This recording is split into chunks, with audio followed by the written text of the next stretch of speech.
ಇವತ್ತಿನ ವಿಡಿಯೋದಲ್ಲಿ ಗೋಧಿ ಹಿಟ್ಟಿನಿಂದ ತುಂಬಾ ಸುಲಭವಾಗಿ ಮನೆಯಲ್ಲೇ ನೂಡಲ್ಸ್ ಅನ್ನ ಪ್ರಿಪೇರ್ ಮಾಡೋದು ಹೇಗೆ ಅಂತ ತೋರಿಸ್ಕೊಡ್ತಾ ಇದ್ದೀನಿ. ಈಗಂತೂ ಚಿಕ್ಕ ಮಕ್ಕಳಿಂದ ಹಿಡಿದು ದೊಡ್ಡೋರವರೆಗೂ ಎಲ್ಲರೂ ಕೂಡ ನೂಡಲ್ಸ್ ಅನ್ನ ತುಂಬಾ ಇಷ್ಟಪಟ್ಟು ತಿಂತಾರೆ ಅಲ್ವಾ.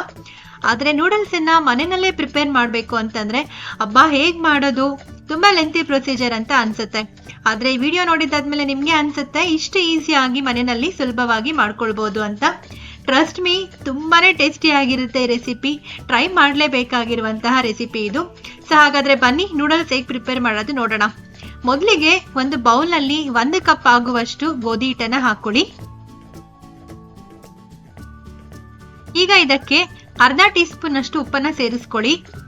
1 ಟೇಬಲ್ ಸ್ಪೂನ್ ಅಷ್ಟು ಆಯಿಲ್ ನ ಕೂಡ ಹಾಕೊಂಡು ನೀಟಾಗಿ ಮಿಕ್ಸ್ ಮಾಡ್ಕೊಳ್ಬೇಕು. ಈ ರೀತಿ ನೀಟಾಗಿ ಮಿಕ್ಸ್ ಮಾಡಿದಾದ್ಮೇಲೆ ಈಗ ನೀರನ್ನ ಹಾಕೊಳ್ಬೇಕಾಗತ್ತೆ.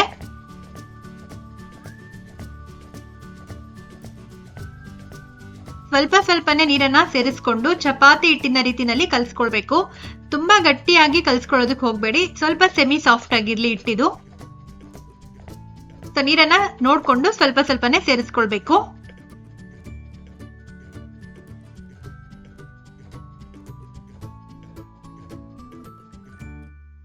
ಹಿಟ್ಟನ್ನ ಕಲಸಿದಾದ್ಮೇಲೆ ಚೆನ್ನಾಗಿ ಹಿಟ್ಟನ್ನ ನಾದ್ಕೊಳ್ಳಿ.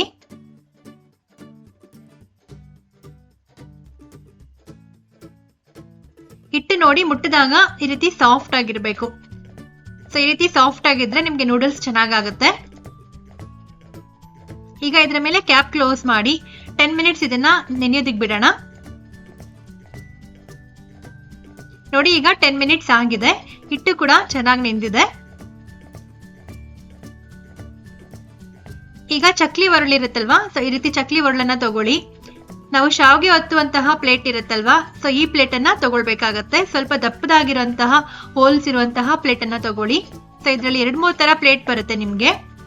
ಸೊ ಈ ದಪ್ಪ ಹೋಲ್ ಇರುವಂತಹ ಪ್ಲೇಟ್ಗೆ ಆಯಿಲ್ ಅನ್ನ ಅಪ್ಲೈ ಮಾಡ್ಕೊಳ್ಳಿ. ಸೊ ನೋಡಿ ಈ ರೀತಿ ಎಲ್ಲದಕ್ಕೂ ಕೂಡ ಒಳಗಡೆ ನೀಟಾಗಿ ಆಯಿಲ್ ಅನ್ನ ಅಪ್ಲೈ ಮಾಡ್ಕೊಳ್ಳಿ. ಆಗ ನಿಮ್ಗೆ ನೂಡಲ್ಸ್ ಒಳಗಡೆ ಹಿಡಿಯೋದಿಲ್ಲ. ಸೊ ಈಗ 2 ಈಕ್ವಲ್ ಪಾರ್ಟ್ಸ್ ಆಗಿ ಡಿವೈಡ್ ಮಾಡ್ಕೊಂಡಿದೀನಿ ಗೋಧಿ ಹಿಟ್ಟನ್ನ. ಸೊ ಈಗ ಒಂದು ಉಂಡೆಯನ್ನ ಈ ರೀತಿ ಚಕ್ಲಿ ಒಳಗಡೆ ಹಾಕೊಳ್ಳಿ. ಸೊ ಈಗ ಕ್ಯಾಪ್ ಅನ್ನ ಕ್ಲೋಸ್ ಮಾಡ್ಕೊಳ್ಳೋಣ. ನೋಡ್ತಾ ಇದ್ದೀರಲ್ಲ, ಈ ರೀತಿ ನಾವು ನೂಡಲ್ಸ್ ಅನ್ನ ಒತ್ಕೊಳ್ಬೇಕಾಗತ್ತೆ. ಸೊ ಈಗ ನಾನಿಲ್ಲಿ ನೀರನ್ನ ಕುದಿಯೋದಕ್ಕೆ ಇಟ್ಟಿದ್ದೀನಿ. ನೀರ್ ಚೆನ್ನಾಗಿ ಬಿಸಿ ಆಗಿದೆ. ಈಗ ಕಾದಿರುವಂತಹ ನೀರಿಗೆ ಈ ರೀತಿ ನೂಡಲ್ಸ್ ಅನ್ನ ಹಾಕೊಳ್ಬೇಕಾಗತ್ತೆ. ಸೊ ನೀವು ಡೈರೆಕ್ಟ್ ಆಗಿ ನೀರಿಗೆ ಹಾಕೊಳ್ಬಹುದು, ಪ್ಲೇಟ್ ನಲ್ಲಿ ಹಾಕೊಳ್ಳುವಂತಹ ಅವಶ್ಯಕತೆ ಏನಿಲ್ಲ. ಸೊ ನೀರ್ ಚೆನ್ನಾಗಿ ಕಾದಾದ್ಮೇಲೆ ಈ ರೀತಿ ಡೈರೆಕ್ಟ್ ಆಗಿ ನೀರಿನಲ್ಲೇ ಈ ರೀತಿ ನೂಡಲ್ಸ್ ಅನ್ನ ಒತ್ಕೊಳ್ಬೇಕಾಗತ್ತೆ.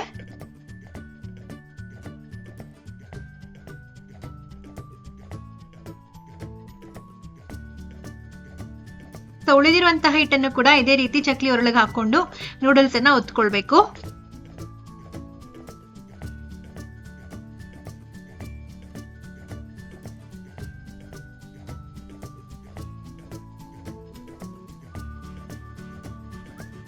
ಈಗ ಇದನ್ನ 5 ಮಿನಿಟ್ಸ್ ವರೆಗೂ ಚೆನ್ನಾಗಿ ಕುದಿಸ್ಕೊಳ್ಬೇಕಾಗತ್ತೆ. ಒಂದು ಚಮಚದಿಂದ ನೀಟಾಗಿ ಇದನ್ನ ಮಿಕ್ಸ್ ಮಾಡ್ಕೊಳ್ಳಿ. ತುಂಬಾ ಮಿಕ್ಸ್ ಮಾಡೋದಕ್ಕೆ ಹೋಗ್ಬೇಡಿ. ಸ್ವಲ್ಪ ಚೆನ್ನಾಗಿ ಬೆಂದ್ರೆ ಇದು ನಿಮ್ಗೆ ಗಟ್ಟಿ ಆಗುತ್ತೆ, ಅವಾಗ ಇದು ಬಿಟ್ಕೊಳ್ಳೋದಿಲ್ಲ. ಸೊ ನೋಡಿ ಈಗ ಬೆಂದಿದೆ ಇದು. ಸೊ ಈಗ ಸ್ಟವ್ ಅನ್ನ ಆಫ್ ಮಾಡ್ಕೊಳ್ಳೋಣ. 5 ಮಿನಿಟ್ಸ್ ಬೇಯಿಸಿದ್ರೆ ಸಾಕಾಗುತ್ತೆ, ಬೇಗ ಬೆಂದ್ಬಿಡುತ್ತೆ. ಈಗ ಒಂದು ಸ್ಟ್ರೈನರ್ಗೆ ನಾವು ಬೇಯಿಸ್ಕೊಂಡಿರುವಂತಹ ನೂಡಲ್ಸ್ ಅನ್ನ ಶೋಧಿಸ್ಕೊಳ್ಬೇಕು. ಈಗ ಇದ್ರ ಮೇಲೆ ತಣ್ಣೀರನ್ನ ಹಾಕೊಳ್ಳಿ. ಇಲ್ಲ ಅಂತಂದ್ರೆ ನೂಡಲ್ಸ್ ನಿಮ್ಗೆ ಓವರ್ ಕುಕ್ ಆಗ್ಬಿಡತ್ತೆ, ತುಂಬಾ ಸಾಫ್ಟ್ ಆಗ್ಬಿಡತ್ತೆ. ತಣ್ಣೀರನ್ನ ಹಾಕಿದ್ರೆ ನಿಮ್ಗೆ ಉದ್ರುದ್ರಾಗಿ ಕೂಡ ಬರುತ್ತೆ. ಈಗ ಒಂದು ಪ್ಯಾನ್ ನ ಬಿಸಿ ಇಟ್ಕೊಳ್ಳಿ. ಈಗ ಈ ಪ್ಯಾನ್ಗೆ 2 ರಿಂದ 3 ಟೇಬಲ್ ಸ್ಪೂನ್ ಆಗುವಷ್ಟು ಆಯಿಲ್ ಅನ್ನ ಹಾಕೊಳ್ಳಿ.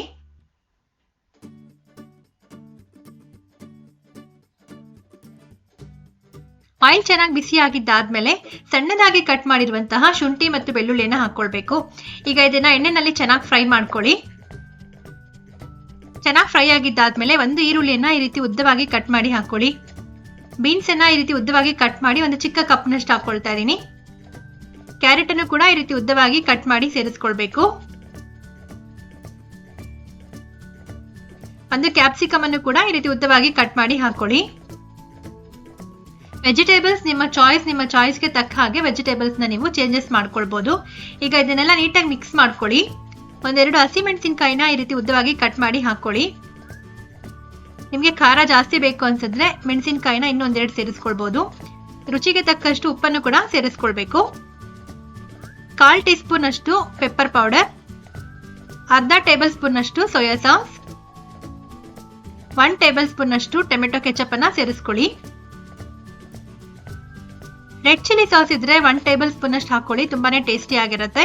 ಇಲ್ಲ ಅಂತಂದ್ರೆ ಪರವಾಗಿಲ್ಲ, ಸ್ಕಿಪ್ ಮಾಡಿ. ಈಗ ಇದನ್ನೆಲ್ಲ ನೀಟಾಗಿ ಮಿಕ್ಸ್ ಮಾಡ್ಕೊಳ್ಬೇಕು.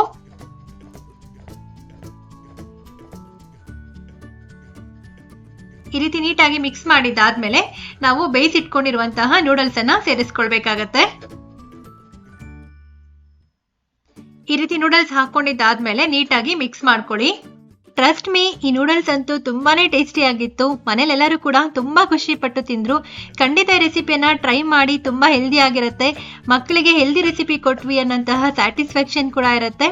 ಈ ವಿಡಿಯೋ ಇಷ್ಟ ಆಗಿದ್ರೆ ಈ ವಿಡಿಯೋಗೆ ಒಂದು ಲೈಕ್ ಮಾಡಿ. ಈ ರೀತಿಯಾದಂತಹ ಸಿಂಪಲ್ ಅಂಡ್ ಕ್ವಿಕ್ ರೆಸಿಪಿಗಳಿಗಾಗಿ ತಪ್ಪದೆ ನಮ್ಮ ಚಾನಲ್ ಅನ್ನ ಸಬ್ಸ್ಕ್ರೈಬ್ ಮಾಡಿ. ಹಾಗೂ ಈ ವಿಡಿಯೋನ ನಿಮ್ಮ ಫ್ರೆಂಡ್ಸ್ ಹಾಗೂ ರಿಲೇಟಿವ್ಸ್ ನೊಂದಿಗೂ ಶೇರ್ ಮಾಡಿ. Thanks for watching this video.